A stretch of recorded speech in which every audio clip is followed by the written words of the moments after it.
함께 볼 하나님의 말씀은 이사야서 14장부터 16장까지의 말씀입니다. 이사야서 14장부터 16장까지의 말씀을 함께 보도록 하겠습니다.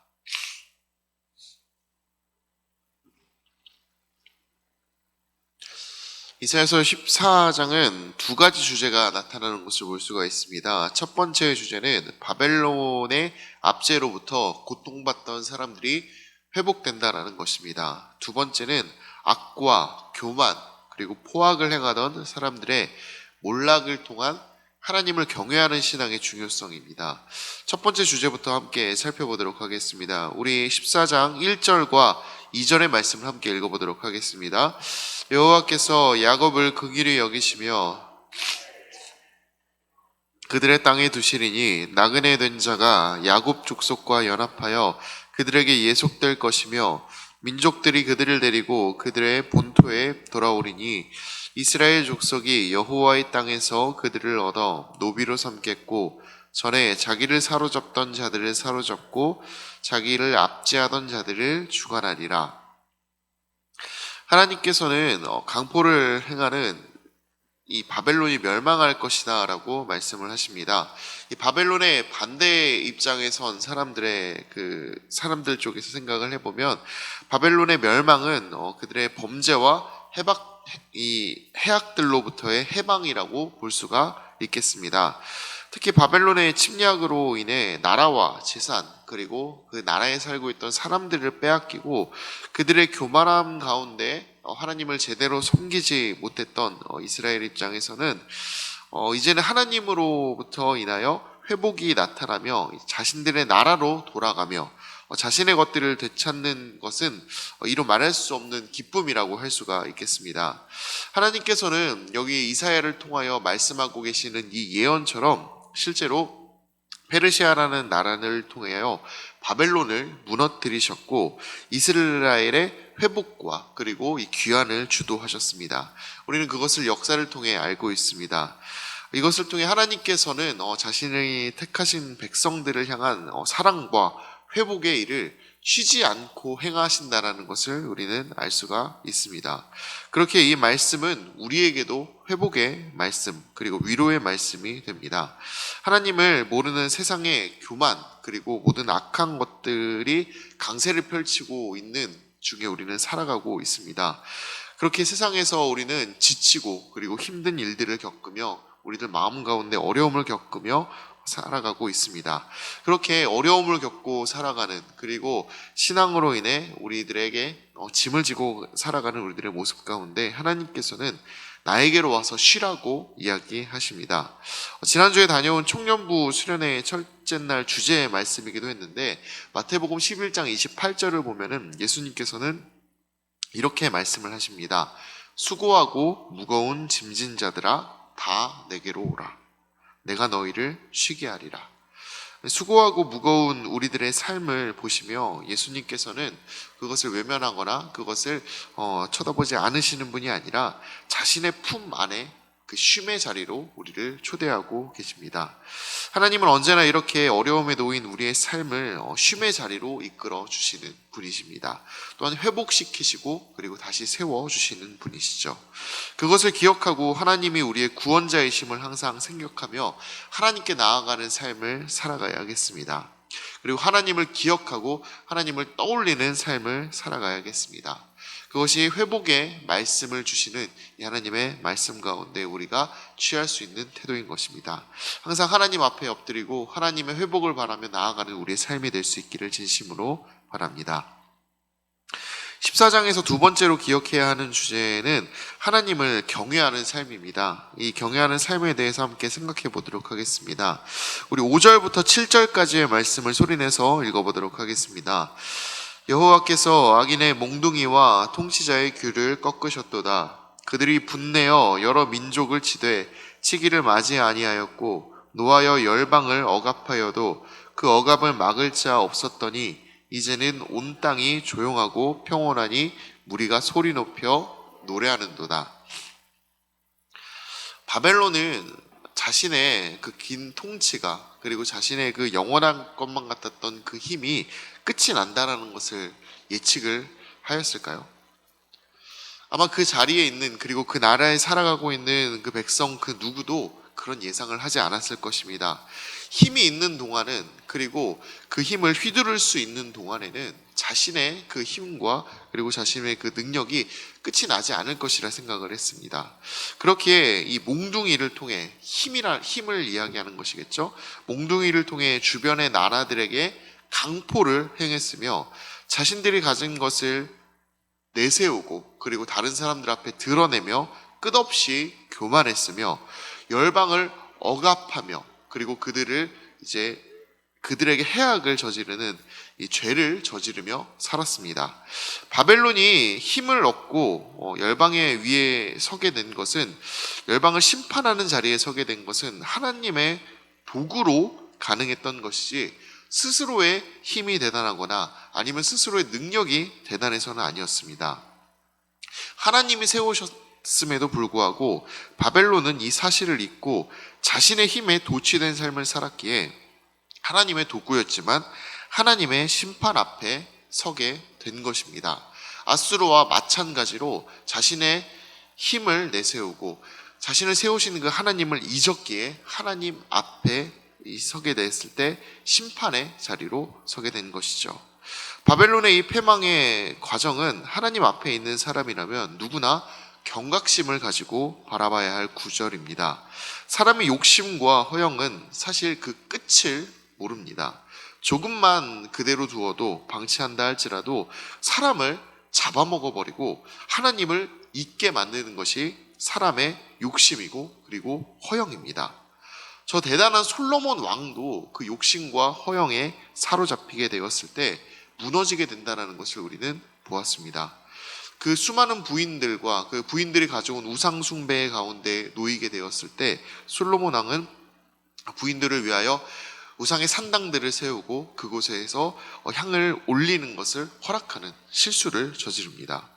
은과 금, 지혜에 대한 자랑, 그리고 이 부인들을 많이 두지 말라는 하나님의 말씀을 어기는 그 행동들을 했을 때 그것이 말년에 그의 삶을 괴롭게 만들고 나라의 분열의 씨앗을 제공하게 되었습니다.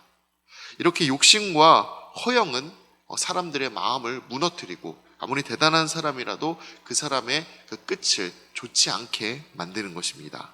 그렇게 욕심과 허영에 대한 마음을 비우고 하나님을 기억하는 것이 우리의 삶에서 꼭 이루어져야 할 매일매일의 중요한 목표가 되어야 하겠습니다.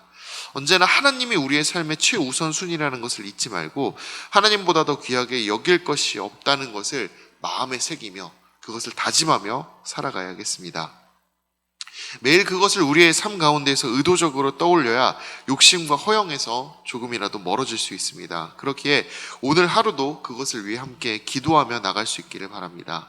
하나님 앞에서 하나님이 원하시는 삶을 살아가는 것을 목표로 삼고 그것을 이룰 수 있기를 간구하며 매일의 삶을 살아내고 승리하는 우리가 될 수 있기를 진심으로 바랍니다. 이어지는 15장과 16장에는 모압에 관한 이야기가 나옵니다. 이 이야기를 통해 배울 수 있는 교훈에 대해서 함께 생각해 보도록 하겠습니다. 첫 번째 교훈은 자긍심과 교만은 하나님 앞에서 헛되다라는 것입니다. 먼저 16장으로 넘어가 16장 6절의 말씀을 함께 읽어보도록 하겠습니다. 우리가 모압의 교만을 들었나니 심히 교만하도다. 그가 거만하며 교만하며 분노함도 들었거니와 그의 자랑이 헛되도다. 이 절은 모압의 자긍심과 교만한 마음을 헛되다 말하며 사람의 마음 가운데 있는 교만을 경계하고 있습니다. 모압은 한 나라가 가질 수 있는 영광과 그리고 힘을 가졌으나 그들은 하나님을 알지 못하고 자신들의 힘과 능력에만 의지하며 살아갔습니다. 그들이 나름 잘 나간다 할 때에는 자신의 힘만으로 모든 것을 이룩할 수 있어 보이고 그리고 자신의 힘이 모든 것을 가능하게 만들 것 같아 보였을 것입니다. 하지만 이런 교만한 자세는 하나님 앞에서 헛됩니다. 하나님을 잊고 자신을 드러내고 자신의 힘을 자랑하는 것은 헛된 것입니다. 자신들이 자랑으로 내세울 수 있는 이 세상에서의 힘이 하나님 앞에서 자신을 세워주는 것이 아니기 때문입니다. 따라서 그 교만한 태도가 궁극적으로는 그들을 패망으로 이끌고 있는 것입니다. 우리도 자신의 능력과 자긍심에만 의지하지 말고 하나님의 능력과 인도하심을 믿고 의지해야 함을 모압의 예를 통해 배워야 합니다. 단지 모압의 예를 통해서만이 아니라 앞선 이 바벨론과 그리고 아수르, 심지어는 북이스라엘과 남유다를 통해서 하나님을 잊고 그리고 자신의 힘을 드러내며 자신을 자랑하는 모든 나라가 멸망하고 무너졌다는 그 예시를 통하여 우리는 하나님 앞에서 우리의 자랑과 그리고 나를 드러냄이 헛되다라는 것을 깨닫고 오직 하나님만이 나의 주인이시라는 것을 알고 하나님 앞에 엎드릴 수 있는 삶을 살아야 하겠습니다. 바로 이것이 첫 번째 교훈입니다. 두 번째로 배울 수 있는 교훈은 고난 중에서도 언제나 하나님을 찾아야 한다라는 사실입니다. 이사야 15장에서는 모압의 고난과 패배의 상황이 그려지는 것을 볼 수 있습니다. 모압은 적국의 침략과 재앙에 시달리고 있었습니다. 그리고 5절을 보면 하나님께서는 그들의 상황을 보시고 안타까워 부르짖고 계신다라고 표현을 하고 있습니다. 15장 5절을 보면은 첫 부분에 하나님께서 그들의 그 망하는 모습을 보시며 안타까워 부르신다라고 이야기를 하죠. 하나님을 모르는 채 멸망해가는 그들을 보시면서 하나님께서는 안쓰러워하고 계시며 그들을 안타까워 하신다라고 이야기하고 계시고 그리고 그들을 향해 품고 계시는 그 마음이 여기에 그대로 드러나고 있는 것입니다. 그럼에도 불구하고 이 모압은 하나님을 모릅니다. 2절의 말씀을 보게 되면 자신의 신들의 산당에 올라가서 구원을 기대하며 그 신들의 이름을 부르짖고 하나님을 찾지 않는다라고 이야기를 합니다. 고난 속에서 하나님을 찾지 않는 그들의 실수가 나타나고 있는 것이죠.